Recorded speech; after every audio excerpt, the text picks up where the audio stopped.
Seekor tarantula muncul sendirian dari liangnya. Matahari pagi menghangatkan tubuhnya yang berlapis baja. Ia berhenti, ia mendengarkan.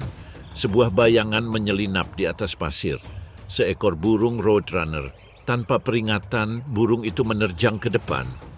Tarantula itu berdiri tegak, taringnya terbuka dan bulu-bulunya yang berbisa terangkat. Tapi itu terlalu lambat. Burung itu menyerang lagi. Ia mematukkan paruhnya sekali, 2 kali, 3 kali. Laba-laba itu terhuyung, kakinya tertekuk karena beratnya sendiri. Burung roadrunner menangkapnya dan membantingnya keras ke batu. Hening kembali. Sarapan sudah di depan mata. Begitulah yang terjadi di Taman Nasional Big Bend. Di ujung barat Texas, tempat sungai Rio Grande berkelok tajam menembus bebatuan dan gurun, terletak Taman Nasional Big Bend, salah satu suaka marga satwa terbesar di Amerika Serikat.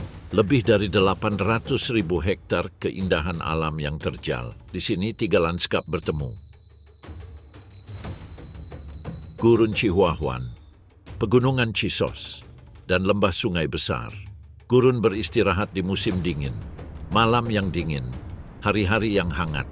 Keheningan menyebar di dataran banjir Rio Grande, hanya diselingi oleh desiran angin dan sesekali kicauan burung gagak.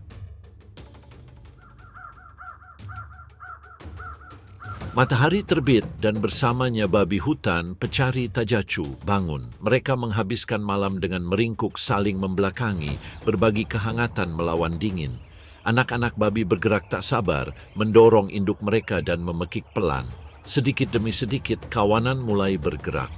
Seekor induk babi memimpin jalan, moncongnya menempel ke tanah, mengikuti jejak aroma yang tertinggal di malam hari. Yang lain mengikuti dalam formasi rapat.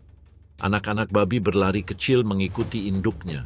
Di depan hutan buah pir berduri menanti, sang induk babi berhenti. Ia menundukkan kepalanya. Dengan mudah dan berlatih, gigit kaktusnya. Duri-duri itu menggores bibirnya, tetapi kulit mulutnya yang tebal menyerapnya. Ia mengunyah, menggiling, menelan. Kemudian seekor anak babi mendekat. Ia mengitari kaktus. Sang induk menggigit lagi, merobek bantalannya, dan memperlihatkan daging lembab di bawahnya. Anak babi menirukan, awalnya dengan canggung, dan menjerit karena frustrasi. Akhirnya, dia merobek sepotong kecil, mengunyahnya dan menelannya. Yang lain ikut bergabung. Tak lama kemudian, padang rumput itu hanya tinggal batang-batang yang telah dikunyah. Kawanan itu melanjutkan perjalanan, meninggalkan tanah kosong dan duri-duri yang patah. Menjelang siang, gurun semakin panas. Babi-babi hutan berlindung di tempat teduh, bersembunyi di bawah kreosot yang pekat. Mereka beristirahat berbaring bahu-membahu dengan mata setengah tertutup. Anak-anak babi meringkuk di sisi induknya. Namun keheningan itu rapuh. Seekor coyote berkeliaran di dekatnya. Ia bergerak dengan penuh tujuan, cakarnya lembut di kerikil, moncongnya bergerak-gerak saat mengendus anak-anak babi. Ia berputar-putar, menyelinap di antara bayangan. Telinganya waspada terhadap suara apapun. Kawanan itu bergerak dan gelisah. Sang matriarki berdiri, rambutnya berdiri tegak. Ia menggertakkan taringnya, itu peringatan. Yang lain mengikutinya, menendang dan menggeram, membentuk lingkaran pertahanan dengan anak-anak babi di tengahnya. Coyote itu berhenti. Serangan bisa membuat kawanan itu tercerai-berai. Tapi taringnya tajam, jumlahnya terlalu banyak. Setelah beberapa saat tegang, si anjing hutan mundur. Saat senja tiba, suhu turun drastis. Kawanan itu kembali berangkat mengikuti jejak samar menuju dasar sungai yang kering. Di sini, air terkadang mengalir setelah hujan, meninggalkan benih, akar, dan serangga tersembunyi. Moncong menggali, kuku menggores. Anak babi meniru setiap gerakan. Malam tiba dengan cepat, gurun mendingin membekukan. Babi hutan berkumpul lagi meringkuk mencari kehangatan. Babi-babi muda menggali liang yang dalam. Babi-babi dewasa tetap waspada. Telinga mereka tegak mendengar bisikan bahaya. Besok jumlah itu akan naik lagi. Dari dasar sungai yang kering, sepasang koyote, Canis latrans, bergerak tanpa suara. Dengan kepala tertunduk dan telinga tegak, mereka menjelajahi wilayah mereka. Wilayah ini ditandai dan dipatroli setiap malam. Di belakang mereka tampak sosok yang lebih kecil, anak anjing remaja. Mereka tidak lagi terikat di sarang. Mauswaf. Namun, mereka belum menjadi pemburu yang ahli. Malam ini mereka belajar. Pasangan itu maju berdampingan. Mereka sering berhenti, mengendus-endus semak belukar, mendengarkan setiap gerakan. Anak-anak muda mengikuti dari dekat. Sebuah suara memecah keheningan, lembut, cepat, berirama. Seekor kelinci bersembunyi di balik semak belukar. Si jantan membeku. Si betina mengikuti, diam seperti batu. Kelinci makan tanpa menyadarinya. Si betina mengambil langkah pertama. Langkahnya pelan dan senyap. Perutnya menyentuh tanah. Si jantan menirunya, menggambarkan lingkaran-lingkaran lebar. Bersama-sama, mereka membentuk gerakan menjepit. Si muda mendekat, terlalu dekat. Kegembiraan mereka bergetar di udara. Kelinci itu terkejut dan lari. Pengejaran pun terjadi. Pasangan itu maju dengan cepat dan percaya diri. Otot-otot menegang di balik bulu tipis mereka, cakar-cakarnya menghentak tanah. Kelinci itu melesat ke kiri, lalu ke kanan, zigzag liar. Anak-anaknya mengejarnya, tetapi dengan canggung. Kelinci betina menghalangi jalan kelinci, memaksanya mendekati kelinci jantan. Perangkapnya tertutup. Pada saat terakhir, si jantan menerjang. Sebuah pekikan pendek dan bernada tinggi, lalu diam. Anak-anak kelinci itu tiba dengan terengah-engah, lidah mereka terjulur. Mata mereka terpaku pada kelinci lemas yang dipegang ayah mereka di rahangnya. Ia menjatuhkannya ke tanah. Anak-anak kelinci itu menyerbu ke depan, tetapi sang induk menghentikan mereka. Sang betina mengendus kelinci itu lalu minggir. Seekor anak anjing bergerak maju perlahan-lahan dan ragu-ragu. Dia menendang tubuh itu dengan kikuk menggigiti bulu dan tulangnya. Percobaan dan kesalahan terus berlanjut hingga kelinci itu hancur.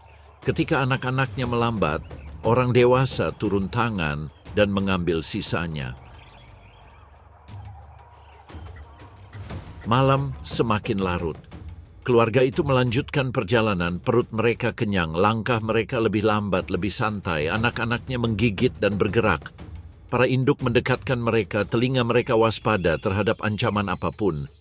Di sebuah punggung bukit, si jantan berhenti. Ia mengangkat moncongnya, lolongan panjang dan memilukan membumbung di malam hari. Suaranya dapat terdengar hingga bermil-mil jauhnya. Si betina pun bergabung. Anak-anak anjing pun mencoba, melolong keras dan lemah. Di kejauhan terdengar seruan meminta jawaban, paket lainnya. Pria itu menundukkan kepalanya dan terdiam lagi. Keluarga itu pun melanjutkan hidup. Saat malam mendingin, mereka kembali ke sungai. Anak-anaknya ambruk, kaki mereka gemetar saat tidur. Orang tua mereka tetap di dekat mereka, selalu waspada. Gurun tidur bersama mereka. Beberapa jam kemudian fajar menyingsing di Rio Grande. Kabut mengepul dari air yang bergerak lambat dan melayang melintasi dataran banjir dalam bentuk pita-pita pucat. Lalu sebuah suara memecah kesunyian. Dalam, bergema. Suara terompet yang menggema hingga bermil-mil jauhnya. Burung bangau pasir, Antigone canadensis, datang bergelombang. Sayap terbentang, kaki menjuntai. Puluhan lalu ratusan berputar-putar turun. Mereka mendarat di perairan dangkal. Kaki mereka memecah permukaan dengan cipratan lembut. Mereka mengangkat kepala, mahkota merah mereka berkilauan dalam cahaya pertama. Tubuh-tubuh tinggi kelabu bertengger di air dangkal. Mereka melipat sayap, merapikan bulu, beristirahat. Mereka telah berpindah tempat selama berminggu-minggu. Dari dataran utara dan danau beku, mereka terbang ke selatan memanfaatkan arus termal dan angin belakang. Sekarang di sepanjang Rio Grande, mereka berhenti. Di sini mereka makan dan memulihkan tenaga. Kawanan burung menyebar di dataran banjir. Beberapa berjalan di sepanjang tepian berlumpur, menancapkan paruh panjang mereka ke tanah, biji-bijian, umbi-umbian. Serangga yang tersembunyi di bawah embun beku. Di antara mereka, pasangan-pasangan burung saling menempel, teman seumur hidup. Mereka memanggil satu sama lain dan suara mereka menyatu menjadi duet. Di sekeliling mereka, burung-burung bangau muda menguji sayap mereka, terbang pendek-pendek dan canggung. Mereka mengepakan sayap dengan penuh semangat, kaki-kaki mereka menjuntai, lalu jatuh ke tanah dengan suara cipratan. Di air dangkal seekor coyote menunggu sendirian. Ia bergerak maju perlahan.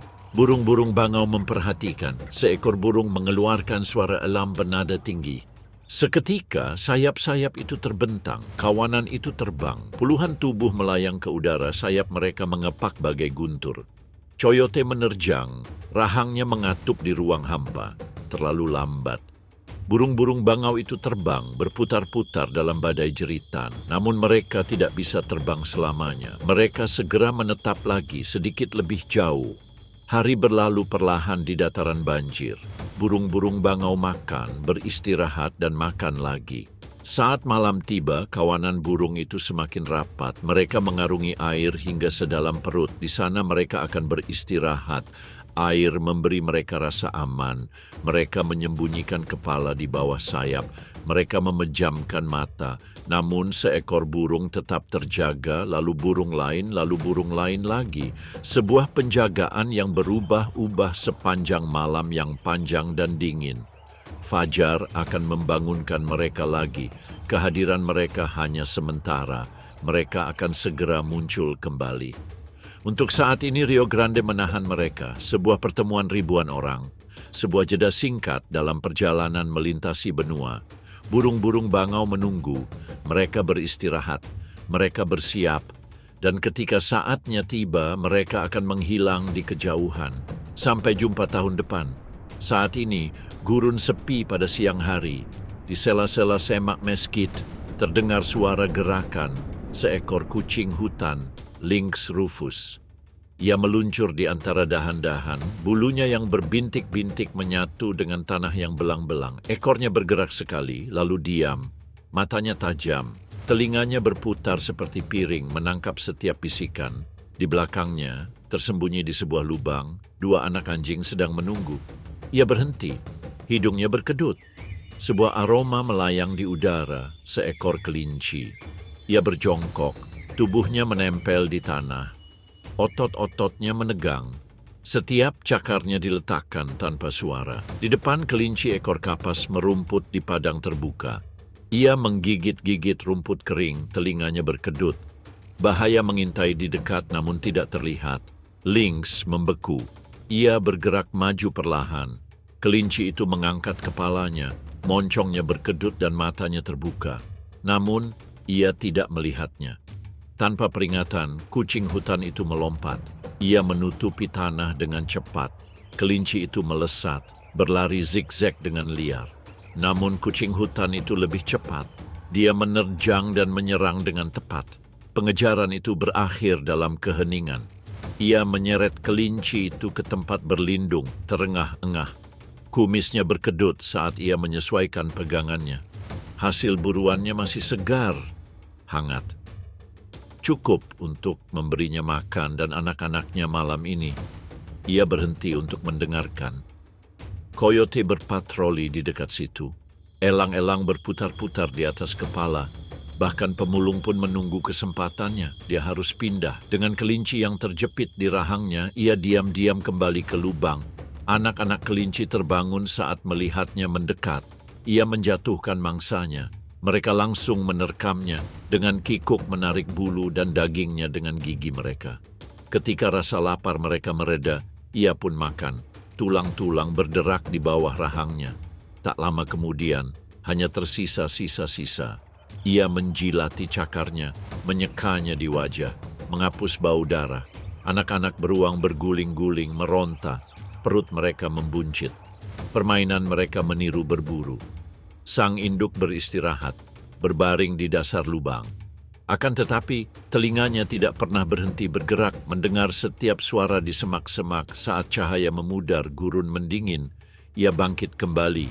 Anak-anaknya menetap, meringkuk satu sama lain demi kehangatan. Ia menjauh, kembali ke tempat teduh. Perburuan tak pernah berakhir, malam semakin larut. Kucing hutan menjelajahi wilayahnya, berpatroli di pepohonan meskit dan arroyo kering. Dia menyemprotkan parfum pada dahan-dahan dan meninggalkan bekas dengan cakarnya pada pohon-pohon. Ini tanahmu. Orang lain akan tahu. Di tepi sungai kering, seekor rusa betina lain terbangun. Ia mengamati dengan sabar. Namun malam ini ia tidak menyerang. Rasa laparnya telah terpuaskan. Anak-anaknya telah makan. Kembali ke dalam lubang, anak-anak rusa itu tidur. Tubuh mungil, mereka naik turun mengikuti alunan musik. Ia meluncur di samping mereka, menyelimuti mereka dengan kehangatannya. Besok perburuan akan dimulai lagi. Hari-hari berlalu seperti jam dan tiba-tiba musim semi tiba. Gurun bergetar, sehujan telah berlalu, panas menyebar di seluruh lembah. Ochotilo menumbuhkan daun-daun hijau. Bunga-bunga cemerlang berpendar merah di sepanjang durinya. Kaktus mekar, kelopaknya yang lebar berkilau kuning, merah muda, dan putih. Tanah yang tadinya tandus kini meledak dengan warna. Lebah terbang di antara bunga-bunga. Kupu-kupu bergerak dalam spiral yang malas. Di atas mereka, kicauan burung memenuhi langit. Gurun untuk saat ini hidup dan penuh dengan suara. Di tanah, burung lain menunggu. Ramping dan berekor panjang, Roadrunner geococcix spp. Roadrunner California adalah predator yang ditakdirkan untuk kecepatan. Ia berlari dari bayangan ke bayangan, tapi bukan hanya untuk berburu. Hari ini ia merayu. Roadrunner jantan berhenti sejenak mengamati. Matanya yang tajam terfokus pada gerakan. Seekor kadal berjemur di bawah sinar matahari di atas batu yang hangat. Pengejaran dimulai. Ia menerjang ke depan. Kaki-kakinya yang panjang terentang. Cakarnya menancap di pasir. Kadal itu menerjang, zigzag. Namun Roadrunner lebih cepat. Ia menerjang sambil mematukkan paruhnya. Kadal itu meronta, tetapi cengkeramannya tetap kuat. Ia membawa bukan makanan untuk dirinya sendiri, melainkan persembahan. Si betina menunggu di dekatnya, bertengger di dahan rendah. Si jantan berhenti mendadak. Ia membungkuk, sayapnya terbentang. Lalu ia meletakkan kadal itu di hadapannya. Sebuah hadiah. Ia menatapnya. Detik demi detik berlalu. Akhirnya, ia menerimanya. Ia makan. Dan dengan tindakan ini, ikatan mereka semakin erat. Hari-hari berlalu. Bersama-sama mereka membangun sarang. Sekumpulan ranting dianyam di rongga pohon meskit, dilapisi rumput, bulu, dan kulit ular yang telah lepas. Tersembunyi dengan baik di bawah naungan matahari. Di sini kehidupan akan dimulai lagi. Si betina bertelur dengan warna pucat dan berbintik-bintik. Ia bertengger dengan sabar, menghangatkan telur-telur itu di bawah dadanya. Si jantan berburu tanpa lelah, membawakan makanannya, belalang, laba-laba, dan lebih banyak kadal. Hari-hari berlalu dan retakan segera muncul. Paru-paru kecilnya memecahkan cangkang telur. Satu persatu, kaum muda bermunculan, telanjang, buta, tak berdaya. Teriakan mereka menembus udara yang hening. Induk burung segera merespons. Si jantan kembali dengan paruh penuh mangsa. Ia membungkuk, memberi makan anak-anaknya sepotong demi sepotong. Si betina mengikuti, melindungi, menghangatkan, dan menenangkan mereka. Rasa lapar tak pernah berakhir. Anak-anak burung merengek, mulut menganga. Gurun itu penuh dengan mangsa, tetapi setiap perburuan sangat penting.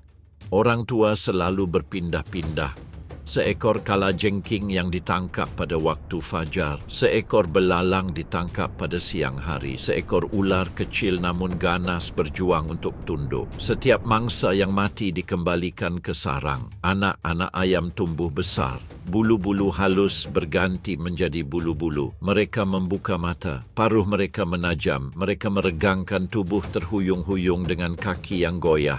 Tak lama kemudian mereka memanjat ke tepi sarang, menguji sayap yang belum cukup kuat untuk terbang. Namun mereka menonton dan belajar. Kadal jantan berlari melintasi padang rumput, mengejar kadal lain. Kadal muda meregangkan leher, mengikuti setiap gerakannya. Kadal betina menyerang seekor kumbang. Sekali lagi, anak-anaknya mengamati. Di akhir musim semi, gurun menjadi lebih panas. Bunga-bunga pun layu. Burung-burung yang bermigrasi melanjutkan perjalanannya ke utara untuk mencari musim panas. Meski begitu, burung roadrunner tetap ada. Anak-anak burung yang kini berbulu dan berani meninggalkan sarang untuk pertama kalinya. Awalnya, mereka canggung. Mereka mudah tersandung. Namun, tak lama kemudian mereka melesat maju. Seekor belalang melompat. Seekor anak burung mengejar mereka. Perburuan itu singkat, rumit, tetapi berhasil. Gurun kembali sunyi. Bunga-bunga pun layu, warnanya memudar. Musim kelimpahan berakhir, namun garis keturunan roadrunner terus berlanjut. Ketika musim semi tiba, seorang pengembara jauh datang bersamanya. Kolibri berdagu hitam, Archilochus alexandri, telah terbang ratusan mil dari Meksiko, melintasi sungai, dataran, dan pegunungan untuk sampai ke sini. Burung itu kecil dan beratnya tak lebih dari 1 sen. Kini ia meluncur. Pada kecepatan sekitar 50 ketukan per detik, sayapnya menjadi kabur. Tubuhnya tetap stabil di udara. Di hadapannya sebatang pohon agave mekar. Batangnya yang tinggi menjulang ke langit, dimahkotai bunga-bunga kuning. Setiap kuntum bunganya penuh nektar. Burung kolibri melesat maju, menusukkan paruhnya dalam-dalam ke bunga. Lidahnya yang panjang dan bercabang menjilati nektar. Namun ini bukan hanya tentang makanan. Musim semi menuntut pertunjukan. Di dekatnya, seekor burung jantan bertengger tinggi di dahan pohon yang telah mati. Tenggorokannya menggelap dalam bayangan. Namun, ketika matahari mengenai sasarannya, kerahnya berkilau, pita ungu berkilauan. Ia mengamati. Ia menunggu. Lalu ia melontarkan diri. Langsung ke udara, ia naik. Semakin tinggi dan tinggi. Pada puncaknya ia berhenti dan kemudian jatuh seperti batu yang jatuh.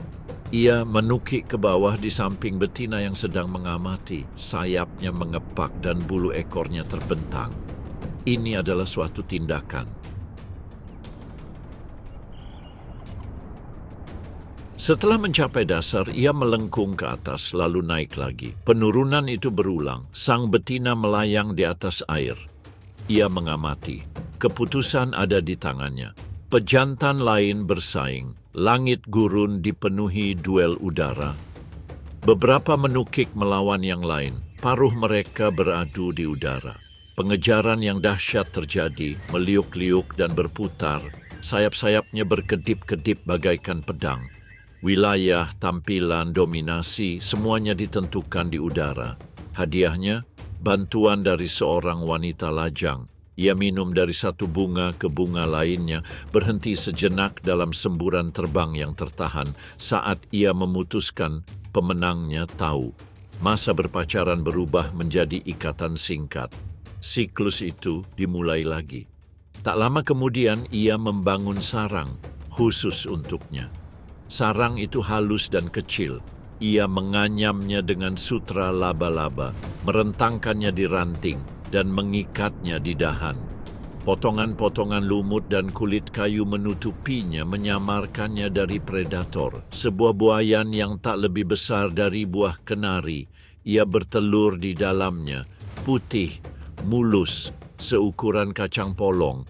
Hari demi hari ia merawat mereka. Si jantan telah pergi. Ia merawat dan membesarkan mereka sendirian. Anak-anak burung lahir, buta dan telanjang. Tangisan mereka terdengar lirih dan konstan. Induk mereka menjawab. Ia memberi mereka makan nektar dan serangga. Dia berlari dari satu bunga ke bunga lain, memetik bunga agave, ocotillo, bunga kaktus, dan bunga lainnya. Hari-hari berlalu. Anak-anak ayam tumbuh besar, bulu-bulu mereka muncul, mata mereka terbuka. Tak lama kemudian paruh mereka memanjang, tipis dan tajam, berbentuk seperti bunga. Meski begitu mereka belum bisa terbang. Ketika bulu-bulu menyebar di sayap mereka dan otot-otot mereka menguat, anak-anak ayam itu meregangkan tubuh, mengepakkan sayap dan menguji kemampuan mereka. Satu persatu mereka berdiri, lompatan pendek pertama, kemudian ledakan yang lebih panjang, sampai akhirnya mereka mengapung. Dari selatan, saat musim semi berdatangan dengan cepat, seorang pengembara kecil kembali. Berwarna abu-abu di atas, kuning pudar di bawah, burung warbler kolima, Leiothlipis chrysalis, berwarna sederhana, tetapi dengan kicauan yang merdu. Burung ini menghabiskan musim dingin di dataran tinggi Meksiko. Kini, saat gurun di bawah mulai mekar, ia memanjat ke hutan yang lebih sejuk ini untuk berkembang biak. Perjalanannya panjang, 1000 mil pegunungan dan lembah. Namun naluri menuntunnya ke utara tahun demi tahun menuju tempat perlindungan yang sempit ini. Hanya di sini di Chisos, ia bersarang di Amerika Serikat. Saat fajar, burung jantan tiba. Ia bertengger di dahan di bawah pohon ek. Lalu ia bernyanyi di wilayahnya sendiri. Burung jantan lain merespons. Paduan suara menyebar di lereng bukit. Suara-suara itu meninggi, saling tumpang tindih dan bersaing. Setiap burung penyanyi mempertahankan wilayahnya dengan suara. Si betina mendengarkan. Pilihan ada di tangan Anda. Dan ketika dia memilih, pasangan itu pun memulai. Bersama-sama, mereka mencari. Tidak tinggi di dahan, tetapi dekat dengan tanah. Si betina mengais-ngais di bawah rerumputan, mengintip di bawah batu, dan mengitari batang kayu yang tumbang. Akhirnya, ia menemukan tempat berteduh, jalinan akar pohon ek di tepi tebing yang teduh, sebuah cekungan di tanah. Tersembunyi dan karenanya aman, disinilah ia dibangun. Helai-helai rumput dibawa satu persatu. Daun-daun kering tersusun berlapis-lapis, membentuk lengkungan yang presisi. Lapisan bulu halus dan serat lembut. Sarangnya tumbuh bulat nyaman, tak terlihat di bawah akar. Di dalamnya, ia menyimpan sarangnya. Bentuknya oval kecil, pucat dan berbintik-bintik. Si jantan berdiri berjaga dan bernyanyi. Setiap penyusup akan memancing penganiayaan. Sang betina mengerami. Ia bertengger meringkuk, menghangatkan telur-telurnya dengan tubuhnya.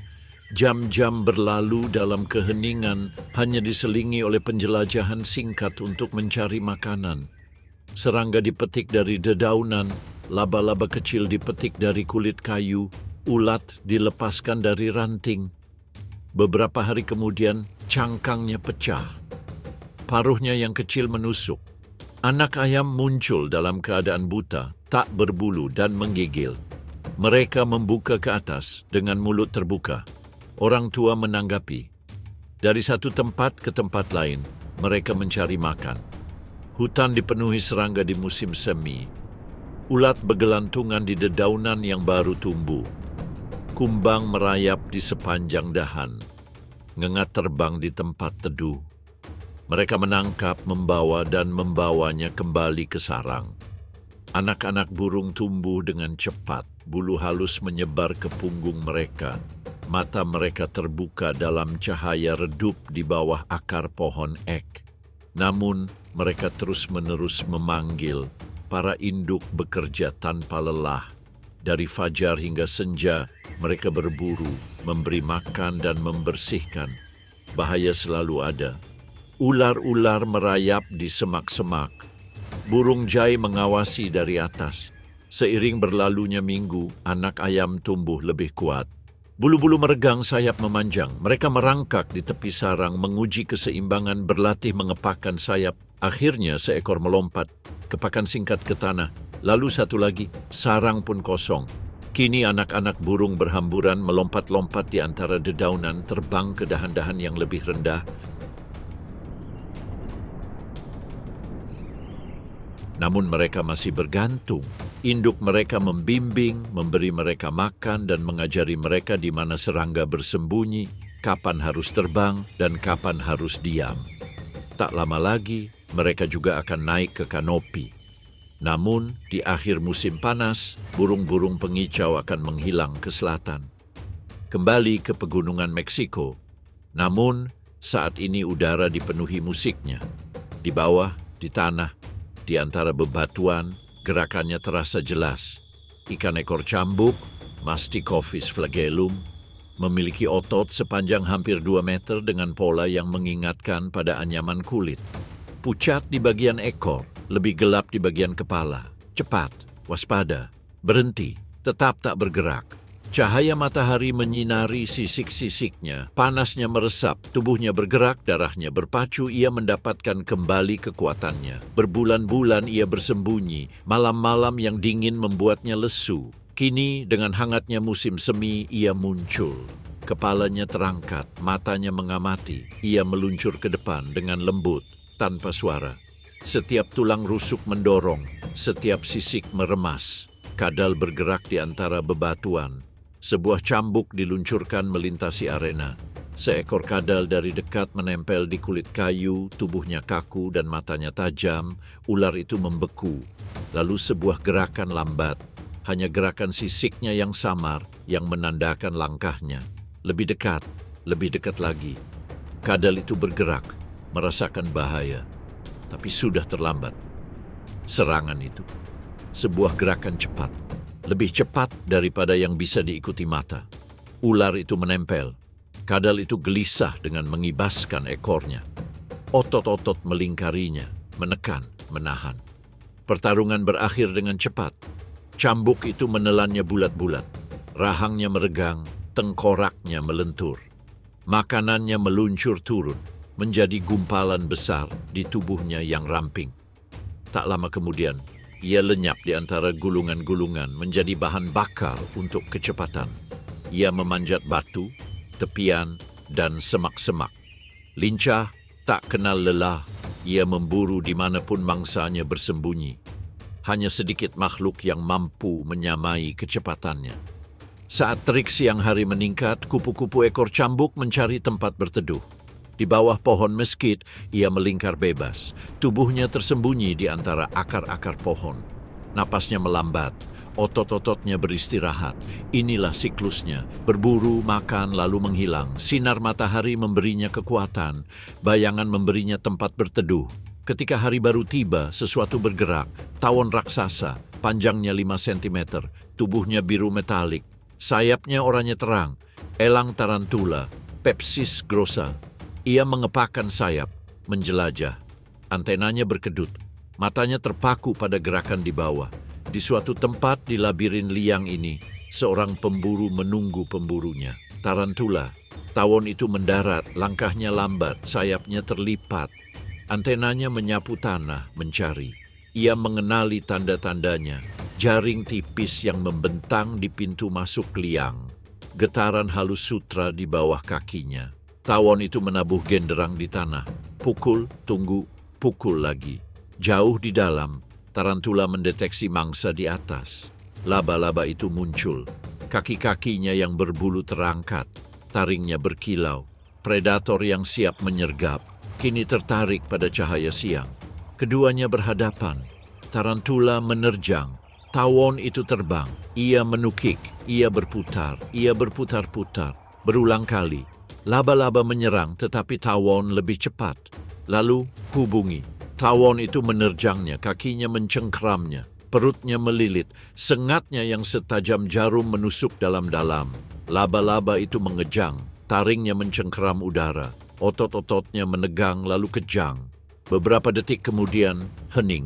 Ia tidak mati melainkan lumpuh. Tawon menarik dan menyeret. Laba-laba itu berat sekali. Kakinya lemas, tubuhnya berkali-kali lipat beratnya sendiri. Namun, tawon itu tetap gigih. Sejengkal demi sejengkal, menembus pasir di antara bebatuan menuju liang yang telah dipilihnya. Ia bekerja dengan kekuatan yang mencengangkan. Akhirnya sampai di sarang. Sebuah ruang hampa di dalam tanah. tarantula ditempatkan di dalamnya. Di sana, ia bertelur di perut laba-laba. Kemudian, ia menutup liang tersebut. Tawon itu terbang menjauh. Tugasnya selesai. Di bawah tanah, kisahnya berlanjut. Telurnya menetas.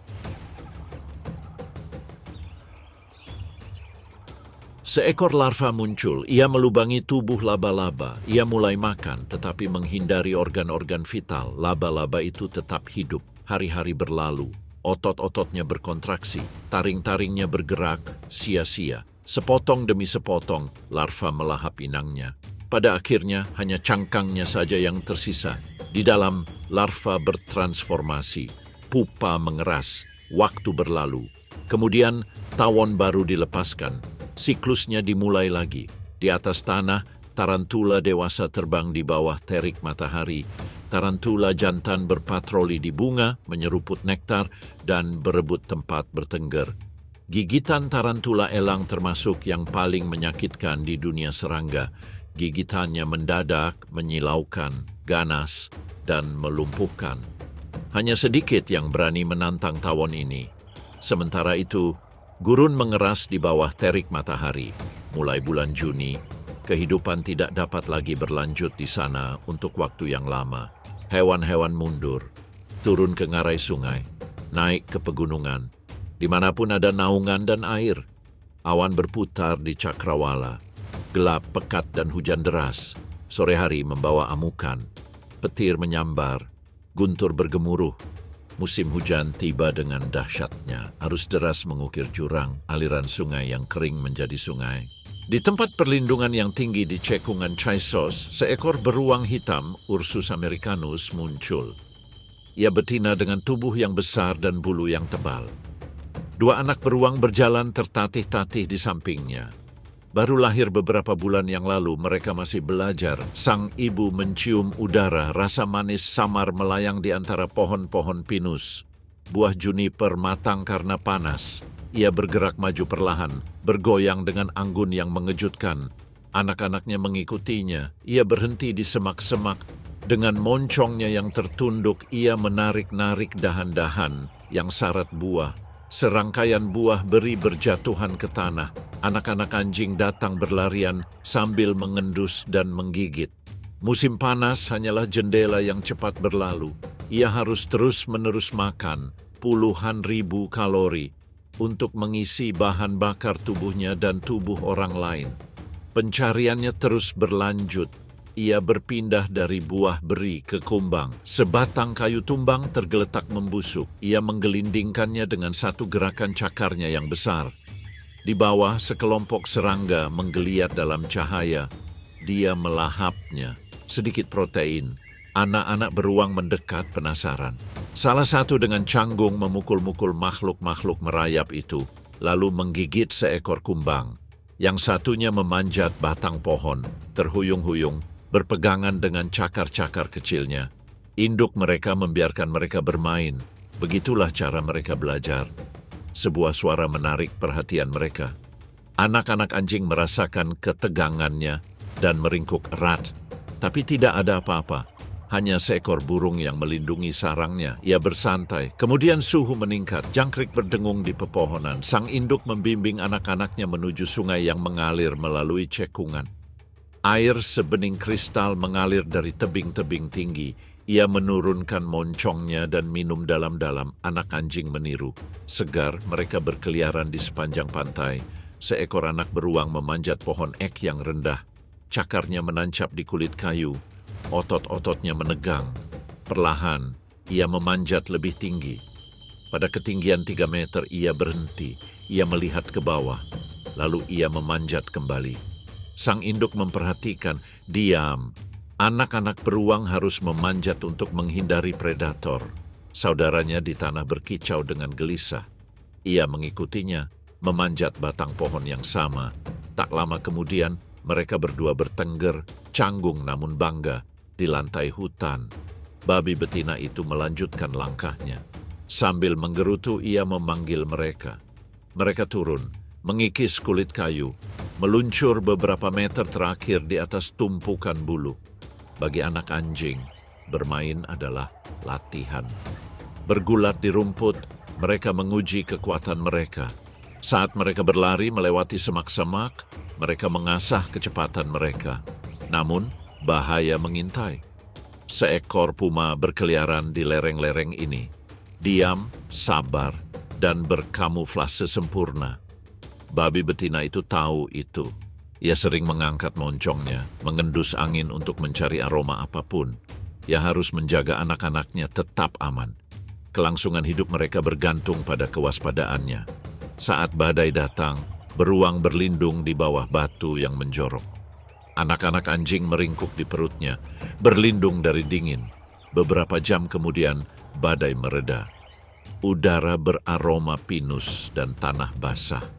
Hutan menjadi hidup. Serangga terbang tinggi di awan. Katak berkokok di sungai.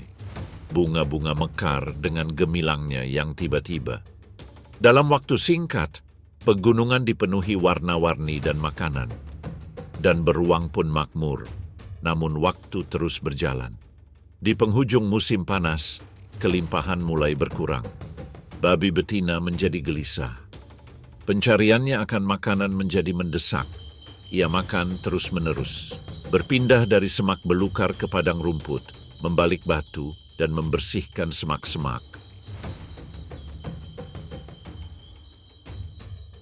Dia sedang menimbun lemak. Anak-anak babi itu kini juga lebih besar, lebih kuat, lebih berani. Mereka memanjat lebih tinggi, berlari lebih cepat, menjelajah lebih jauh.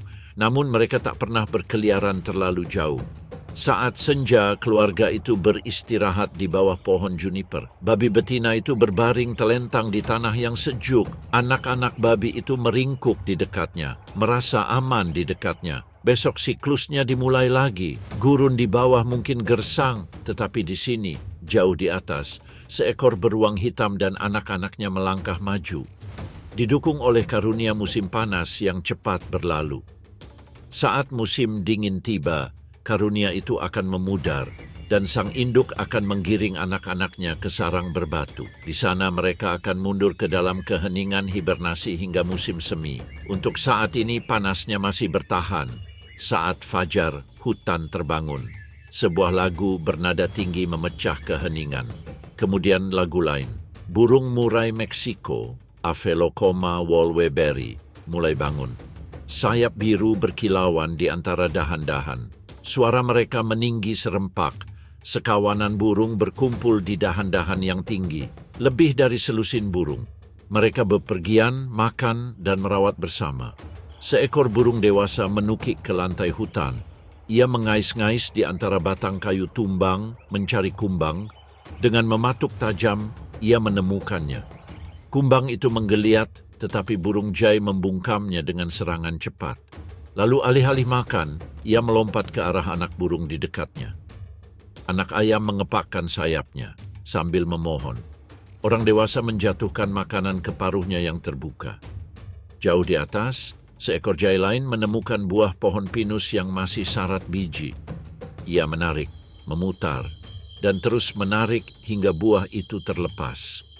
Burung itu terbang ke dahan tempat dua anak burung menunggu. Mereka berkerumun, mematuk-matuk tepi buah pohon pinus. Burung dewasa memperhatikan sambil memanggil dengan lembut. Saat seekor elang terbang berputar di atas kepala, tanda bahaya yang keras akan bergema ke seluruh kawanan. Mereka menukik turun, menghilang di balik dedaunan. Keheningan menyelimuti, elang melayang, cakarnya kosong. Perlahan, celoteh kembali terdengar. Burung-burung jai muncul kembali, bulu-bulu mereka kembali halus dan saraf mereka tenang. Kewaspadaan yang terus-menerus inilah yang membuat mereka tetap hidup. Anak ayam menjadi gelisah. Belajar terbang itu berbahaya, tetapi penting. Saat hari semakin hangat, kawanan itu menyelam lebih dalam kecekungan. Mereka bergerak dalam gelombang lepas, melompat, meluncur, selalu terlihat. Di tempat terbuka yang cerah, kelompok itu turun. Semut-semut berkerumun di tanah. Burung jai menyerang dengan cepat, mengumpulkan makanan. Sekali lagi, makanan dibagi. Seorang kakak memberi makan anak ayam yang bukan anaknya sendiri. Yang kuat mendukung yang lemah. Awan sore berkumpul, langit menggelap, Guntur bergemuruh di pegunungan. Burung-burung jai merasakan perubahan. Suara mereka semakin keras dan mendesak. Hujan mulai turun dengan deras, lalu deras sekali. Kawanan burung berkerumun di bawah dahan-dahan pinus yang lebat. Bulu-bulu mereka licin dan ekor mereka terselip. Badai berlalu dengan cepat, seperti yang biasa terjadi di musim panas. Burung jai kembali mencari makan, terbang rendah untuk menangkap belalang yang masih tertidur karena hujan. Anak-anak burung saling berkejaran di dahan-dahan, mengubah permainan menjadi latihan, latihan menjadi keterampilan. Menjelang senja, kicauan burung semakin lembut. Seluruh anggota keluarga berkumpul di bawah pohon pinus yang tinggi, sayap terlipat dan suara tak terdengar. Satu demi satu mereka bersembunyi dalam bayangan besok akan membawa lebih banyak pelajaran, lebih banyak makanan, dan lebih banyak bahaya. Dari liang-liang di bawah tanah, katak macan tutul Rio Grande, Litobates berlandieri, bergerak. Tanah yang lembab mengendur. Ranting-ranting tumbuh menjulang, satu persatu mereka muncul. Tubuh ramping berwarna zaitun dan cokelat, berbintik-bintik gelap. Mata emas mereka berkilauan dalam cahaya redup badai. Selama berbulan-bulan mereka menunggu di bawah tanah. Sekarang hujan telah kembali. Udara malam bergetar bersama suara itu. Para katak jantan memposisikan diri di tepi kolam. Tenggorokan mereka mengembang seperti balon. Kemudian paduan suara dimulai. Suara parau yang dalam dan bergema-menggema di seluruh ngarai. Semakin keras panggilannya, semakin kuat katak itu. Betina mendekat, tertarik oleh suara itu. Mereka mengamati para penyanyi, menilai kekuatan mereka. Akhirnya, mereka membuat keputusan. Pasangan-pasangan terbentuk di air dangkal. Para pejantan saling berpelukan erat dalam ampleksus. Berpegangan erat saat para betina melepaskan untayan telur ke dalam kolam. Ratusan sekaligus bintik-bintik hitam kecil yang dilapisi jeli. Pembuahan terjadi secara eksternal dan cepat. Kolam-kolam itu meskipun sementara segera terisi dengan kehidupan. Telur-telur menetas dalam hitungan hari. Berudu-berudu muncul, terus-menerus mengibaskan ekornya. Mereka berkumpul dalam kawanan yang padat, memakan alga dan detritus. Dunia mereka memang kaya untuk saat ini, tetapi rapuh. Matahari gurun tak kenal ampun. Setiap hari memperpendek jendela kehidupan mereka. Jika tidak segera ditransformasikan, kolam-kolam itu akan menghilang. Lalu ada predator, larva capung menyerang dengan rahangnya yang mengatup, merobohkan siapapun yang lengah. Burung-burung menukik saat fajar, menyambar kecebong dari perairan dangkal. Bahkan katak-katak lain ikut berpesta. Namun, kecebong-kecebong itu tumbuh, anggota badan tumbuh, ekor menyusut, paru-paru menggantikan insang. Satu persatu mereka muncul dari air, berubah. Katak-katak kecil berhamburan di rerumputan, menyatu dengan tanah belang-belang. Ukuran masing-masing hanya sebesar ibu jari. Katak-katak yang bertahan hidup berisiko kolam mengering. Retakan menyebar di lumpur. Air mengembun di kantong-kantong gelap yang semakin mengecil. Namun yang beruntung tetap bertahan hidup. Mereka menghilang ke dalam tumbuhan, memakan serangga, dan bersembunyi dari ular. Di malam hari, mereka kembali ke tepian air yang masih basah, berburu ngengat yang tertarik oleh cahaya bulan. Hujan akan reda, panas akan kembali. Katak-katak akan mundur sekali lagi, menggali dalam-dalam, diam-diam menunggu kemarau panjang berlalu. Minggu, bulan, mungkin lebih. Namun ketika badai berikutnya datang, mereka akan bangkit lagi. Saat ini, matahari bersembunyi di balik pegunungan gurun. Di atas tebing terbentang kepakan sayap. Kelelawar ekor bebas Meksiko, Tadarida brasiliensis, menyerbu ke dalam kegelapan. Jutaan kelelawar berhamburan keluar, berputar-putar, membungkuk dan melesat maju. Setiap kelelawar berukuran kecil, panjangnya hampir segenggam. Namun mereka bergerak bersama-sama. Kecepatan mereka sungguh menakjubkan. Dalam penerbangan datar, mereka dapat mencapai hampir 100 km per jam. Mereka berburu dengan cepat. Ngengat muncul dari padang rumput. Kumbang pun menyebar. Teriakan kelelawar yang tak terdengar manusia bergema di udara. Suara bernada tinggi memantul dari mangsanya, memenuhi malam dengan suara. Dengan presisi seketika, mereka menyesuaikan arah. Mereka membuka mulut. Serangga menghilang di tengah penerbangan. Setiap kelelawar melahap ratusan serangga dalam satu malam. Bersama-sama mereka melahap ribuan ton. Kembali ke dalam gua, udaranya penuh kebisingan. Dalam kegelapan, para induk telah meninggalkan anak-anak mereka. Puluhan ribu anak menempel di langit-langit gua, tanpa bulu, buta, berkerumun sayap ke sayap. Para induk harus menemukan anak-anak mereka sendiri di lautan suara ini. Mereka kembali bergelombang, perut mereka penuh susu. Di tengah paduan suara yang memekakkan telinga, setiap ibu mendengar nada samar yang sedang dicarinya. Panggilan anak anjing Anda, satu suara di antara ribuan. Ia mendarat, merangkak di atas mayat-mayat, menggunakan sentuhan dan penciuman untuk memastikan. Akhirnya, ia menemukannya. Anak singa itu merentangkan tubuhnya ke atas, lapar dan ngotot. Susunya mengalir deras. Tak lama lagi, anak singa itu akan menumbuhkan bulu, melebarkan sayapnya, dan bergabung dalam eksodus yang memusingkan menuju senja. Untuk saat ini, tunggulah dalam keamanan gua yang dilindungi oleh angka-angka. Namun bahaya mengintai di luar. Di tebing, predator menunggu. Elang berpatroli di langit senja, memburu mereka yang tertinggal. Di bawah, ular-ular melingkar di pintu masuk gua, menyerang burung-burung yang terbang rendah. Bahkan pemburu yang lebih besar pun datang di malam hari. Burung hantu sering meluncur di antara kawanan kelelawar, cakar mereka berkilauan. Setiap senja adalah ujian untuk bertahan hidup. Meski begitu, koloni itu tetap bertahan. Saat fajar menyingsing, gua itu dipenuhi kehidupan. Udara terasa berat karena panas dan bau mayat yang tak sedap. Kelelawar melipat sayapnya, bergelantungan terbalik, dan menunggu malam tiba kembali. Seiring berlalunya musim panas, siklus itu berulang. Berburu, memberi makan, kembali, menemukan anak-anaknya, memberi makan lagi. Sedikit demi sedikit kaum muda menjadi lebih kuat. Mereka akan segera melakukan penerbangan pertama mereka. Sementara itu, jauh di dalam ngarai, sebuah sungai berkilauan dalam cahaya pertama. Rusa-rusa perlahan mendekati air, waspada, ragu-ragu, telinga berkedut, mereka datang untuk minum. Jauh di atas tak terlihat seekor puma concolor, menunggu. Ia berjongkok di dekat batu. Bulunya yang berwarna coklat kekuningan menyatu dengan batu.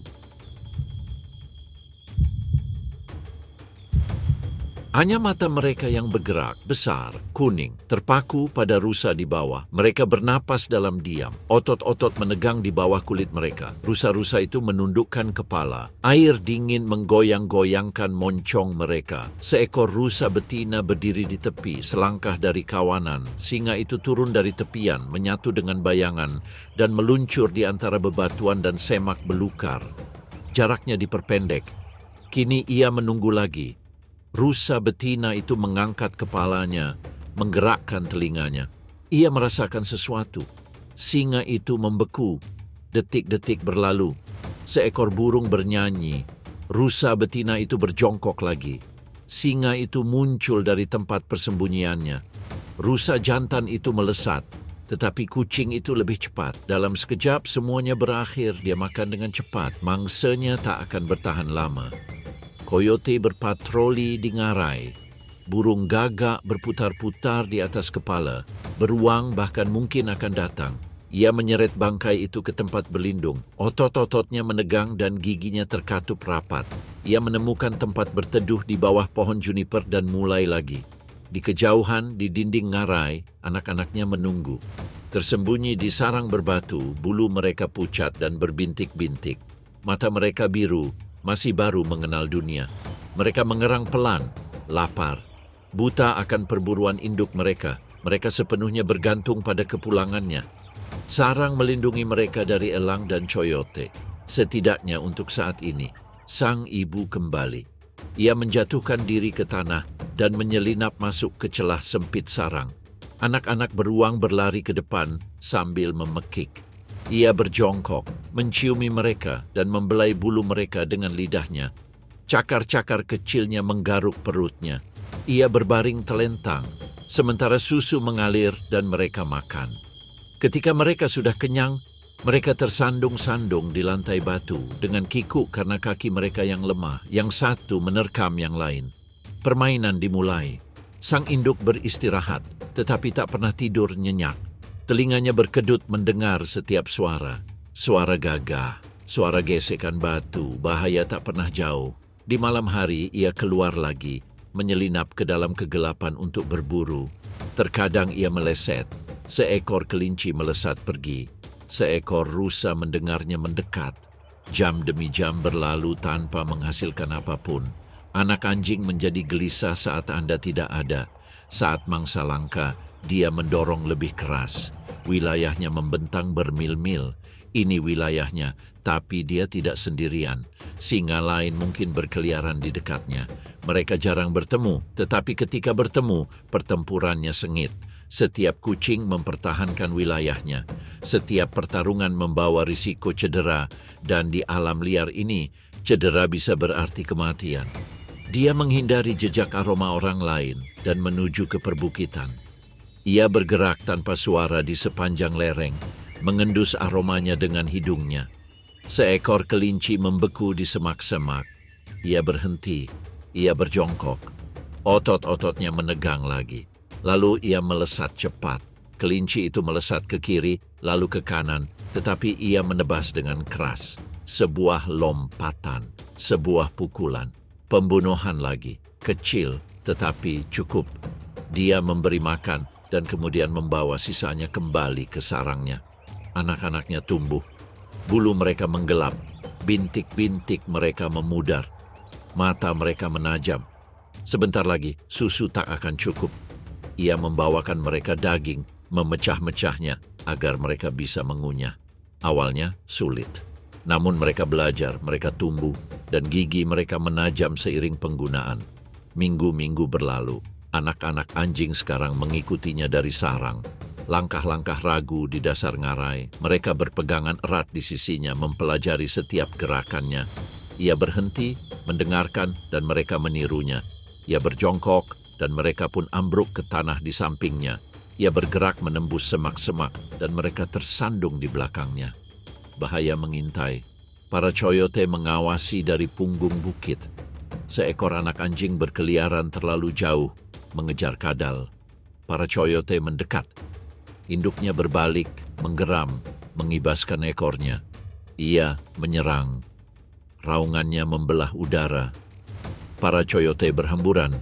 Anak anjing itu berlari kembali ke tempat aman. Sekarang anak-anak anjing itu mengenal ngarai itu. Mereka menjadi lebih kuat setiap hari. Namun waktunya bersama dia tidaklah tak terbatas. Dia akan segera mengusir mereka. Setiap orang kemudian harus menempa jalannya sendiri dan mengklaim wilayahnya sendiri. Seiring bergantinya musim, gurun mendingin. Hujan telah berakhir. Padang rumput kembali menghijau dan segar, dibersihkan oleh surutnya musim hujan. Langit bergetar karena pergerakan. Musim gugur telah tiba, dan migrasi mewarnai cakrawala. Saat angin bertiup pelan, kilatan jingga menangkap cahaya. Lalu satu lagi dan satu lagi, segera langit akan hidup dan penuh sayap. Kupu-kupu raja, Danau Plexippus, meluncur ke selatan. Mereka terbang dari tempat yang jauh, bahkan hingga Kanada. Kini, melintasi Amerika Serikat bagian barat daya, mereka bergerak menuju pegunungan di Meksiko Tengah. Padang rumput di padang gurun menjadi persinggahan mereka. Di sini, milkweed tumbuh dalam rumpun yang tersebar. Kupu-kupu itu turun. Sayap oranye mereka terlipat dan terbuka ke arah matahari. Mereka minum dalam-dalam, meraba-raba dengan belalai ramping mereka. Nektar menjadi bahan bakar untuk terbang. Beberapa berhenti untuk kawin, bertengger di tangkai yang bergoyang tertiup angin. Waktu mereka tinggal sedikit, sebentar lagi mereka harus pergi. Namun bahkan dalam jeda yang singkat ini, bahaya tetap mengintai. Sesosok belalang sembah menunggu dengan tenang di tangkai milkweed. Kaki depannya yang seperti sabit terangkat. Seekor raja mendarat dalam jangkauannya. Seketika sang predator menyerang. Kupu-kupu itu meronta, mengepakkan sayapnya dengan sia-sia. Belalang sembah itu melahap mangsanya dengan tekun. Meski begitu, kawanan itu terus maju. Untuk setiap satu yang hilang, ribuan lainnya terangkat ke udara. Monark bermigrasi di siang hari, memanfaatkan arus termal yang naik di atas permukaan gurun. Mereka menghemat energi dengan meluncur kapanpun memungkinkan. Di malam hari mereka bertengger berkelompok berpegangan pada cabang-cabang pohon meskit dan pohon ek. Bobot mereka membengkokkan ranting-ranting tersebut. Matahari pagi menghangatkan mereka lagi dan perjalanan dilanjutkan. Generasi ini takkan pernah berakhir. Raja-raja hanya hidup beberapa minggu di musim panas. Namun, migrasi besar-besaran ke selatan ini merupakan milik generasi yang istimewa. Lahir di akhir musim panas dengan tubuh yang tangguh. Mereka dapat hidup 8 kali lebih lama daripada induknya. Cukup lama untuk mencapai hutan cemara Meksiko. Di sana jutaan dari mereka berkumpul dalam koloni padat untuk menghabiskan musim dingin. Kembali di padang rumput, pemandangan berlanjut, gelombang jingga bergerak ke selatan, bersinar di langit biru. Namun, tantangan bertambah. Kupu-kupu membutuhkan milkweed untuk bereproduksi. Ladang-ladang yang dulunya dipenuhi milkweed kini menghilang, dibajak untuk ditanami atau hilang akibat herbisida. Pestisida juga mempunyai konsekuensinya, dan iklim yang memanas mengganggu waktu yang tepat bagi perjalanan mereka. Badai menerjang dengan dahsyatnya, kekeringan melenyapkan tempat mencari makan. Perjalanan menjadi semakin berbahaya. Namun, ketahanan terpancar dalam setiap kepakan sayap. Seekor raja hinggap di atas bunga matahari, menyesap nektar sebelum terbang sekali lagi. Yang lain menemukan perlindungan di bawah naungan pohon meskit. Bersama-sama mereka melangkah maju, menyusuri jejak kuno yang terukir dalam diri mereka. Sebuah kompas tanpa peta. Saat malam tiba, para raja kembali ke tempat perlindungan mereka. Lentera oranye mereka menempel di dedaunan hijau. Besok mereka akan terbit dan terbang ke selatan. Untuk saat ini, musim gugur masih berlangsung.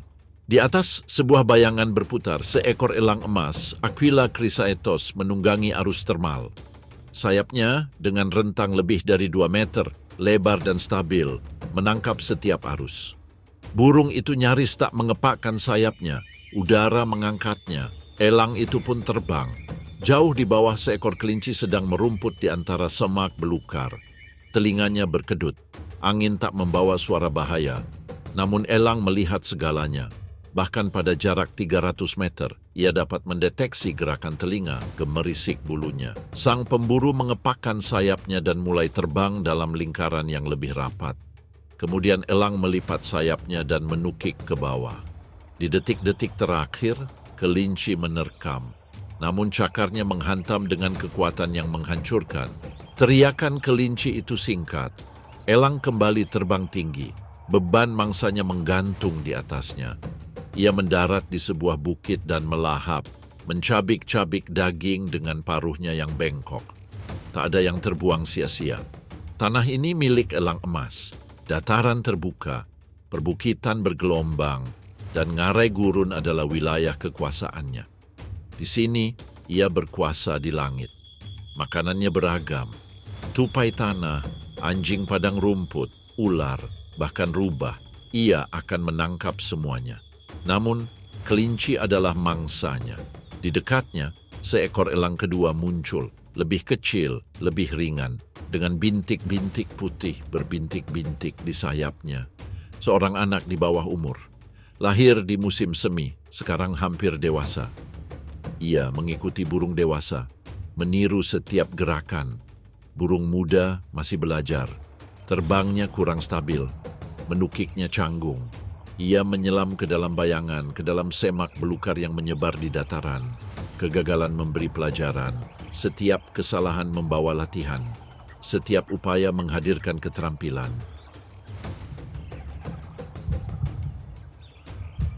Elang dewasa kembali terbang tinggi di atas kolom udara hangat. Elang muda dengan sayap terbentang berputar semakin tinggi. Dari ketinggian ini, seluruh dataran terlihat. Beginilah cara elang muda belajar. Mereka mengamati, mereka mengikuti, mereka mengulang. Hidup di sini tidak mudah, mangsanya berhati-hati. Koyote berkeliaran, bersaing untuk mendapatkan kelinci yang sama. Gagak mengganggu elang, menukik ke udara, mencoba menakut-nakuti mereka agar menjauh dari bangkai. Elang-elang itu bertahan. Ukuran, kekuatan, dan kekuasaan mereka memberi mereka dominasi. Namun setiap hari membutuhkan usaha.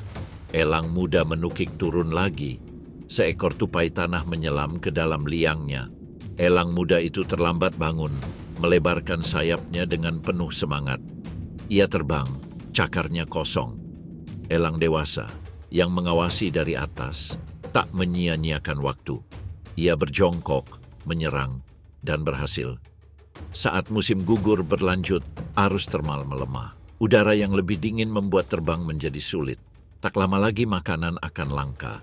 Banyak elang bermigrasi ke selatan, mengikuti mangsanya ke wilayah yang lebih hangat.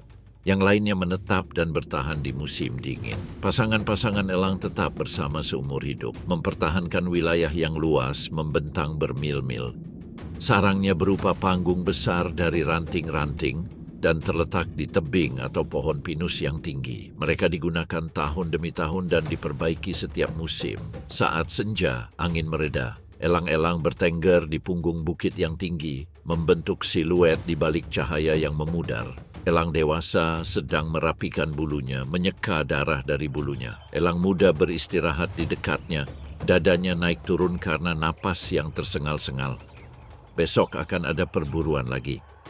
Padang rumput terbentang damai di tengah kesejukan musim gugur. Kawanan rusa bagal, Odocoileus hemionus, merumput. Telinga mereka besar dan berkedut, berputar saat mendengar suara sekecil apapun.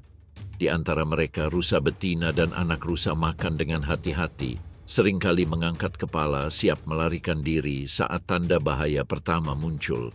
Namun di tepi tempat terbuka itu, ada dua rusa yang berdiri terpisah. Tubuh mereka penuh otot. Tanduk mereka telah mencapai ukuran maksimal selama musim panas. Setiap cabang diasah oleh gesekan berminggu-minggu dengan kulit kayu. Setiap gigi tajam siap bertempur. Kini, musimnya telah tiba. Kompetisi akan menentukan siapa yang akan menjadi bapak bagi generasi berikutnya. Mereka mendekat secara perlahan, mata ditemukan. Kuku kaki menekan tanah dengan lembut. Dengan terjangan tiba-tiba, tanduk mereka beradu. Suaranya menggema di padang rumput, tajam dan dahsyat. Mereka saling mendorong, memuntir, dan menegang. Otot-otot menegang di balik bulu mereka. Kawanan itu memperhatikan. Rusa-rusa betina itu berhenti merumput. Telinga mereka tegak ke arah benturan itu. Anak rusa tetap dekat dengan induknya. Pertarungan ini bukan untuk membunuh, tetapi untuk menunjukkan kekuatan, untuk membangun dominasi. Pemenangnya akan memperoleh hak untuk kawin. Terkunci bersama, rusa-rusa jantan itu saling mendorong sekuat tenaga. Kuku mereka menggali alur yang dalam di tanah. Yang satu maju, memaksa yang lain mundur.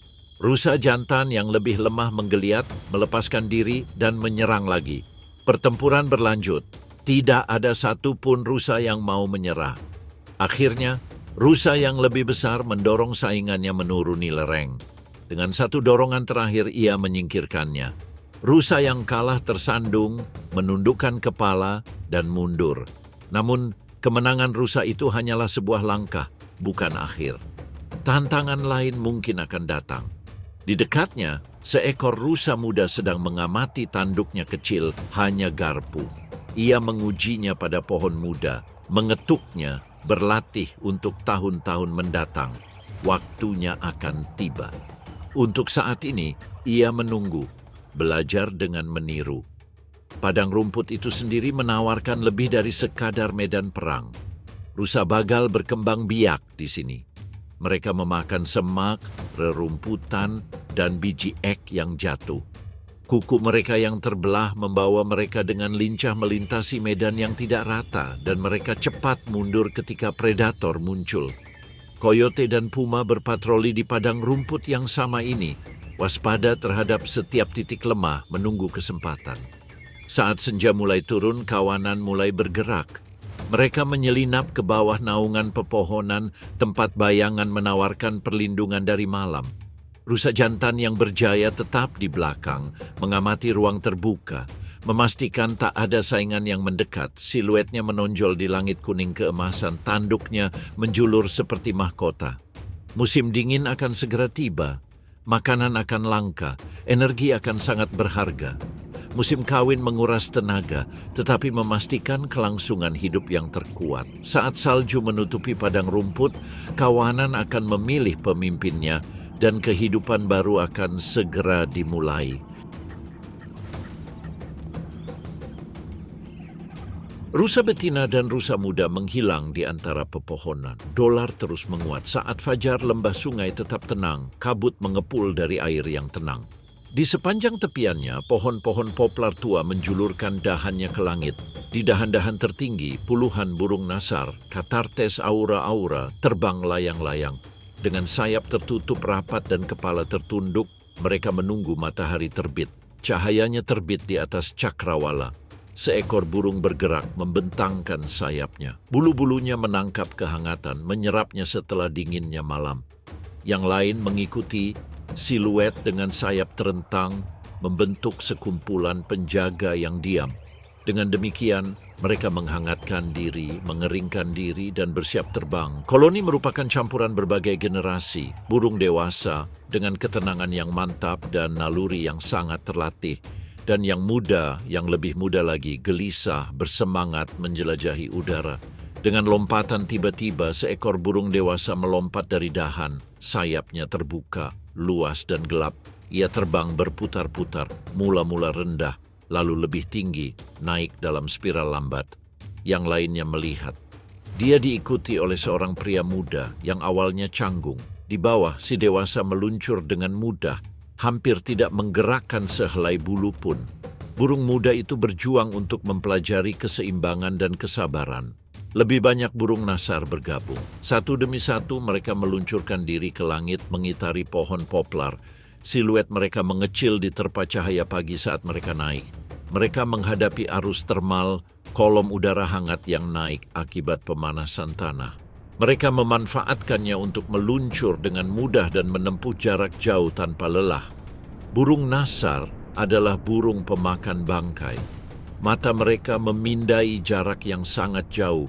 Lubang hidung mereka menangkap jejak pembusukan sekecil apapun. Mereka memainkan peran penting sebagai pembersih alam, menyingkirkan kematian sebelum menyebarkan penyakit. Dan untuk melakukan pekerjaan ini, mereka harus melakukan perjalanan jauh. Pada siang hari, kawanan ternak itu terbang melewati dataran. Mereka terbang bermil-mil jauhnya dengan mudah, nyaris tak mengepakkan sayap. Seorang anak muda yang dulu canggung kini meluncur dengan percaya diri, mengikuti seorang yang lebih tua. Ajaran itu berhasil, naluri dan latihan berpadu, memastikan kelangsungan hidup generasi berikutnya. Saat matahari terbenam, burung nasar kembali ke sungai. Satu persatu mereka turun, berputar lebih rendah. Sayap terbentang saat mereka menuju lebih dalam ke pepohonan aspen. Koloni berkumpul kembali, malam membawa ketenangan. Siklus ini akan dimulai lagi saat fajar. Burung-burung dewasa akan bangkit, menjadi saksi dan membimbing. Generasi muda akan gagal, lalu membaik. Saat ini malam telah tiba di gurun. Dari celah sempit muncul seekor kucing ekor cincin, Basariscus astutus. Ekornya panjang dan bergaris hitam putih, matanya terbuka, berkilau di bawah cahaya bintang. Cakar-cakarnya yang diam menyentuh tanah. Sang pemburu memulai patrolinya. Di belakangnya ada sebuah perlengkapan. Malam ini adalah sebuah pelajaran. Sang induk bergerak cepat melintasi bebatuan. Ia memanjat tanpa ragu, berpegangan erat pada batu kasar itu. Tubuhnya membungkuk, lincah, mengalir bagai air. Anaknya mengikutinya, memanjat, meluncur, lalu mengoreksi diri. Mereka berhenti di bawah kaktus yang menjulang tinggi. Duri-duri itu bersinar tajam. Namun di antara semuanya itu, buah-buahan matang tergantung. Semburat merah berpadu dengan hijau pucat. Sang induk mengulurkan tangan dan memetik satu. Ia membelahnya dengan gigi-gigi tajam. Daging buahnya yang manis merembes keluar. Biji-bijinya berhamburan. Anak-anaknya memperhatikan, lalu meniru, canggung, tetapi belajar. Namun buah itu hanyalah sebagian dari pelajaran. Gurun juga menyembunyikan mangsa. Sang induk mengangkat kepalanya, telinganya tegak. Ia mendengarkan. Suara gemerisik samar di antara bebatuan. Seekor hewan pengerat. Ia merendahkan tubuhnya, otot-ototnya menegang. Selangkah demi selangkah, ia maju diam-diam. Ekornya kaku, tatapannya tajam. Lalu ia menyerang. Perlengkapan itu membeku dan kemudian melompat ke depan. Dengan mata terbuka ia mengendus mangsanya. Sang induk tidak memakannya. Ia malah meninggalkan camilan di tanah. Ia mendorong anaknya untuk mencoba. Anaknya menerkam. Dengan canggung, hewan pengerat itu menyelinap pergi dan menghilang di bawah batu. Sang induk menunggu. Diam-diam tanpa memarahi, dia berburu lagi. Hewan pengerat lain, kesempatan lain. Kali ini, ia melepaskannya hidup-hidup dan anak anjing itu mulai mengejarnya. Si pemburu kecil menerkam, cakarnya mengayun, rahangnya mengatup. Gagal lagi. Tapi pembelajaran datang dengan cara ini. Mereka terus berlanjut sepanjang malam. Pasangan itu bergerak di antara bebatuan, seperti bayangan di dalam bayangan. Sang induk memanjat tebing vertikal dengan mudah. Anak-anaknya mengikutinya, ekornya terentang sebagai penyeimbang. Kakinya tergelincir, tetapi tetap berpegangan. Suara burung hantu terdengar di kejauhan. Seekor coyote menggonggong dari punggung bukit. Bahaya mengintai di mana-mana. Namun sang induk tetap waspada. Dia membimbing, melindungi, dan memimpin jalan melewati jurang gelap dan semak berduri. Perlengkapan itu tetap dekat, meniru setiap gerakan. Di tengah malam si anak beruang semakin berani.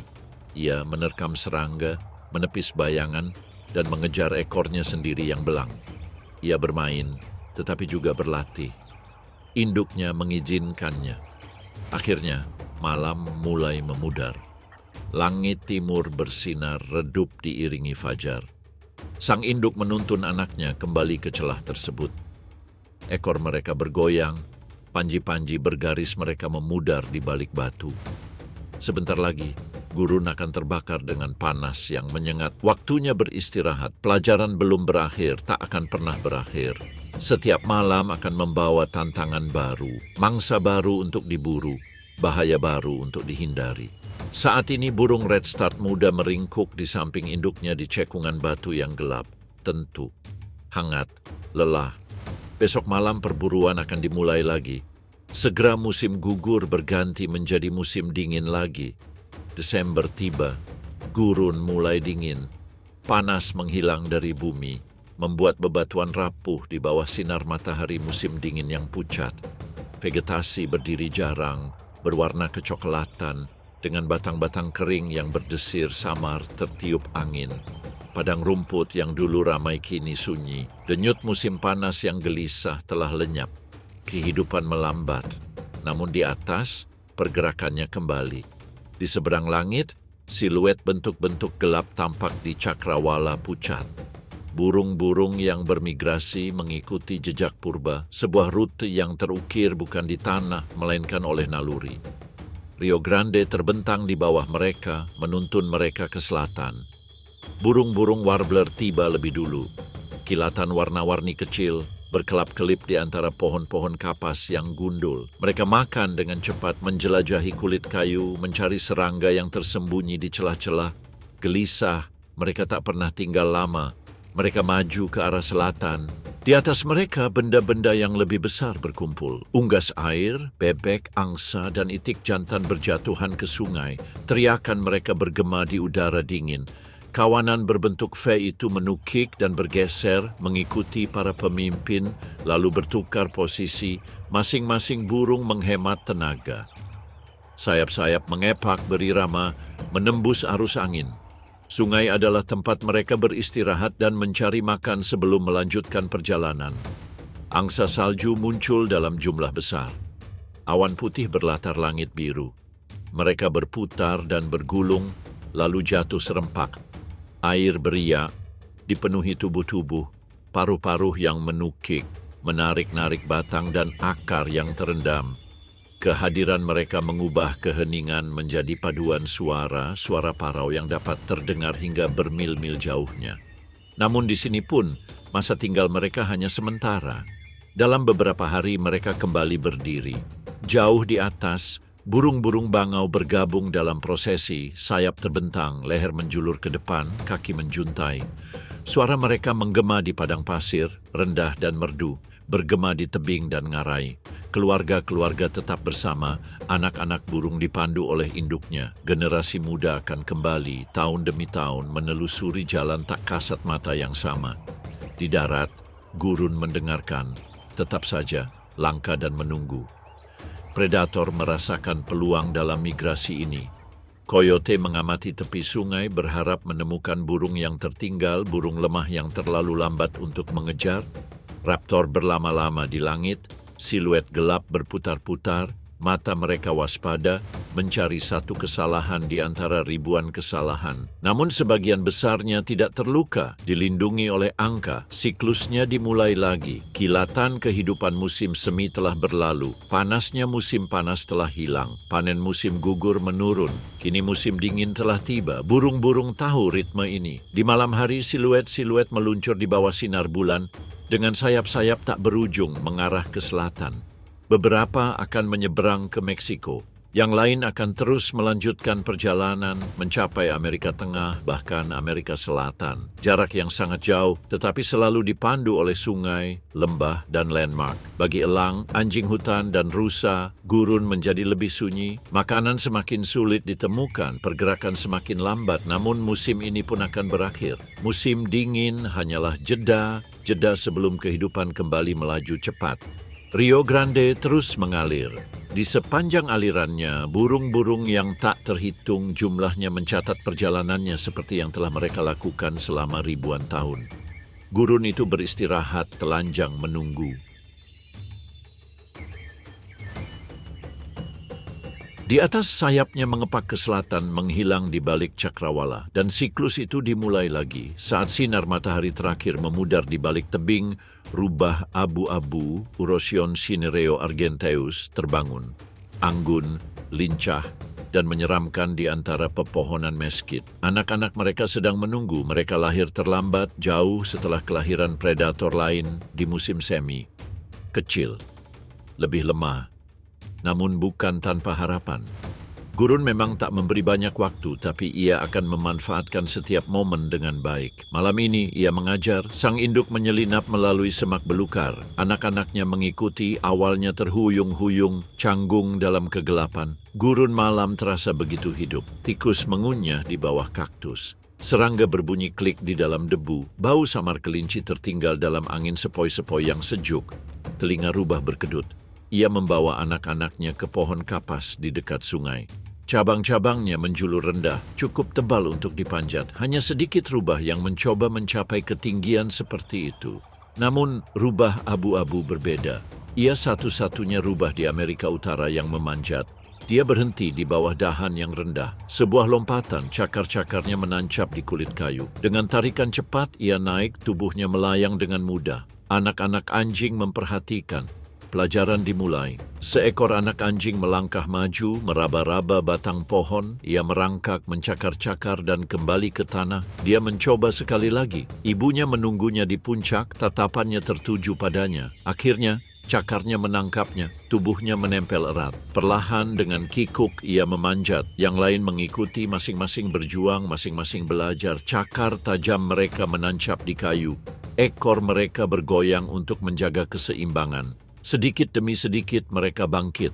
Dari dahan-dahan pemandangannya berubah. Gurun membentang luas di bawah kaki mereka. Bagi anak-anak anjing, ketinggian baru ini adalah ketakutan sekaligus kemenangan. Dahan bergoyang lembut, menguji keberanian mereka. Mereka berpegangan lebih erat.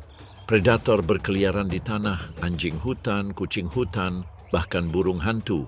Namun di pepohonan, rubah abu-abu menemukan perlindungan. Anak anjing yang menguasai keterampilan ini akan hidup untuk berburu di musim berikutnya. Mereka melompat ke dalam gubuk untuk menghindari kejaran, meringkuk di lubang untuk beristirahat, dan menyerbu sarang burung untuk mencari telur dan anak burung. Sang induk turun dengan mudah, menjatuhkan diri dengan kepala lebih dulu seperti kucing. Anak-anaknya pun melakukan hal yang sama. Beberapa jatuh, memantul tanpa cedera di debu. Dia memberi mereka sedikit dorongan untuk berdiri. Perburuan dilanjutkan, bisikan di bawah semak belukar. Ia membeku, telinganya meruncing. Tiba-tiba ia menerkam. Ia jatuh tepat di atas seekor tikus hutan. Rahangnya mengatup rapat. Pembunuhan cepat. Ia menjatuhkan mangsanya di depan anak-anaknya. Mereka dengan canggung mengendus, mencakar, dan menggerogoti mangsanya. Pelajaran lain, malam ini mereka menikmati dagingnya. Malam semakin larut. Suara anjing hutan terdengar dari kejauhan. Rubah itu berhenti, mendengarkan. Bahaya tak pernah jauh. Ia membawa anak-anaknya kembali ke bebatuan, tempat bayangan menempel lebih rapat. Anak-anak rubah mengikuti jejaknya. Mereka mencapai sekelompok batu, hangat karena terik matahari. Di sana ia melompat lagi, memanjat batu itu dengan mudah. Anak-anak anjing itu berlari mengejar mereka. Cakar mereka meluncur di permukaan yang halus. Mereka belajar menjaga keseimbangan dan melompat dari batu ke batu. Menjelang fajar, keluarga rubah mundur. Mereka bersembunyi di celah-celah, aman dari terik matahari. Anak-anak rubah meringkuk memeluk induknya. Napas mereka melambat. Akhirnya mereka akan mahir memanjat. Mereka akan meluncur turun dari batang pohon dengan mudah dan menghilang ke dalam pepohonan sebelum predator dapat menyusul. Sebentar lagi malam akan tiba. Gurun menjadi sunyi. Udara musim dingin mendinginkan pasir. Semak-semak kreosot berdiri kaku dan rapuh, aroma getahnya menusuk di malam hari. Di bawah dahan-dahannya yang kusut, sesosok tubuh kecil gemetar. Seekor kelinci ekor hitam, Lepus californicus. Itu bayi atau leveret. Rentan, tetap, ditekan ke tanah. Induknya telah pergi. Ia menyelinap ke dalam kegelapan. Telinganya tegak, otot-ototnya menegang.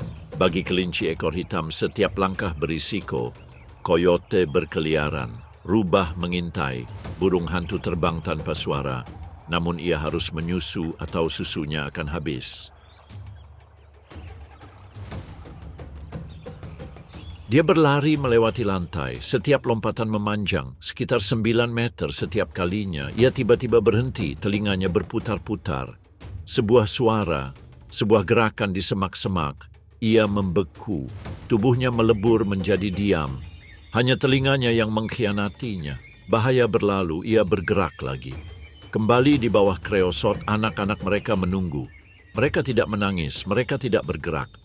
Kelangsungan hidup mereka bergantung pada keheningan. Burung layang-layang lahir dengan mata terbuka dan bulunya yang tebal. Tapi mereka tak bisa kabur. Belum. Satu-satunya pertahanan mereka adalah keheningan. Sebuah bayangan melintas di atas kepala. Seekor burung hantu. Ia berhenti. Ia mendengarkan. Semak-semak menyimpan rahasianya. Sang ibu merumput dalam diam. Rumput musim dingin langka. Ia menggigit-gigit tunas-tunas yang tumbuh di antara bebatuan. Rahangnya berderak. Ia mengisi perutnya dengan apapun yang tersedia di gurun. Berjam-jam berlalu, bulan terbit. Ia kembali hanya sekali, meluncur tanpa suara. Bunga-bunga kecil itu naik, menekan perutnya. Mereka memberi makan dengan cepat dan mendesak. Lalu dia pergi lagi. Setiap malam hal itu terulang kembali. Setiap malam para terwelu menunggu dalam persembunyian. Induk mereka tidak mengajari mereka apapun. Ia tidak bisa. Naluri akan membentuk mereka. Ketika kaki mereka kuat, mereka akan berlari. Dan mereka harus berlari. Bagi terwelu, kecepatan adalah kehidupan. Dengan langkah penuh, mereka dapat mencapai 72 km per jam. Berjalan zigzag melintasi pasir, Mereka dapat berlari lebih cepat dari predator dalam awan debu. Untuk saat ini, semak kreosot adalah benteng mereka. Miskin tetapi cukup. Ranting-rantingnya menutupi aroma mereka. Bayangan menyembunyikan siluet mereka. Koyote berlalu beberapa meter jauhnya, moncong mereka berkedut dan mata mereka mencari-cari. Namun, para koyote tetap tak bergerak. Mereka bertahan hidup. Saat hari bertambah pendek, gurun menjadi lebih keras. Makanan membuat Anda menurunkan berat badan. Air berubah menjadi batu, namun kehidupan tetap berlanjut. Terwelu berkembang biak lagi. Terwelu baru bersembunyi di bawah semak-semak baru. Induk-induk baru menghilang di malam hari. Dan begitulah yang terus berlanjut. Di Taman Nasional Big Bend, waktu diukur berdasarkan irama musim. Musim dingin menebarkan bayangan panjang di permukaan gurun. Udara mendingin, tanaman layu, dan makhluk hidup menghemat energi yang tersisa. Kelinci melindungi anak-anaknya di bawah kreosot.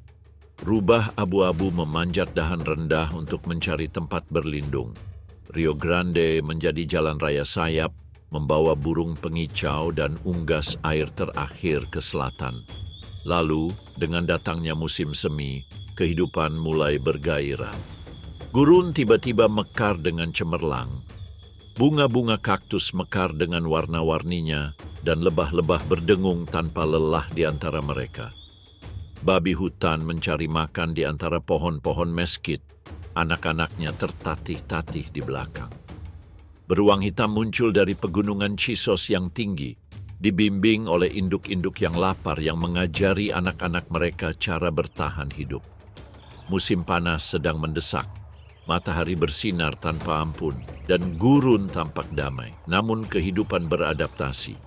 Jutaan kelelawar muncul dari gua-gua batu kapur, memenuhi senja dengan sayap mereka. Kelelawar whipstitch berlarian di pasir panas mencari mangsa. Bahkan makhluk terkecil pun menemukan cara untuk bertahan hidup. Musim gugur membawa pembaruan. Hujan muson menyegarkan lahan.